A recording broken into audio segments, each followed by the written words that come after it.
Dans cette leçon, nous allons voir comment utiliser un format conditionnel pour explorer et analyser des données. Alors, c'est grâce à la fonctionnalité d'Excel qu'on appelle mise en forme conditionnelle, MFC. Alors, permet de contrôler les données selon un critère de choix, selon une condition, et mettre en évidence certaines informations critiques ou importantes. Ici, nous avons appliqué mise en forme conditionnelle pour les objectifs atteints en vert, pour l'objectif manqué en rouge foncé.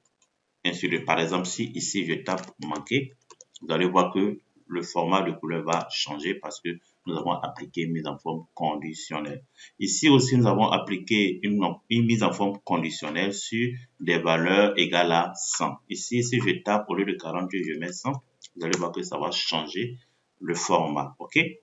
Ici, les couleurs de nuances, vous pouvez appliquer des mises en forme conditionnelles avec des couleurs de nuances. Vous pouvez appliquer des mises en forme conditionnelles avec des jeux d'icônes et aussi des barres de données. Alors, ici, pour avoir accès à la fonctionnalité mise en forme conditionnelle, vous allez dans Accueil, mise en forme conditionnelle et vous avez différentes règles de mise en forme conditionnelle. Alors, pour la mise en forme conditionnelle, vous avez deux manières, soit avec les règles prédéfinies ou bien avec les règles des formules Excel.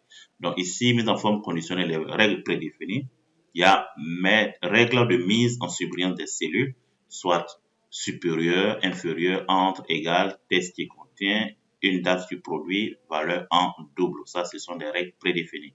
Vous avez aussi les règles prédéfinies valeurs, règles des valeurs de plage haute ou basse, les 10 premières valeurs les plus élevées. On peut parler aussi des 5 premières valeurs les plus élevées. Donc, c'est la valeur ici. Aussi, vous avez les 10% les plus élevés, les 10 valeurs les moins élevées, les 10% les moins élevés, les valeurs supérieures à la moyenne, les valeurs inférieures à la moyenne. Vous avez les barres de données, OK? Vous avez les couleurs de nuances, vous avez les jeux d'icônes, aussi effacer les règles, ça c'est pour annuler, effacer les mises en forme conditionnelles.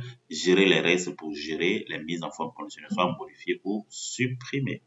Vous avez aussi une nouvelle règle, c'est pour appliquer une formule Excel. Une nouvelle règle, vous avez cette règle de mise en forme, mettre en forme toutes les cellules d'après leur valeur.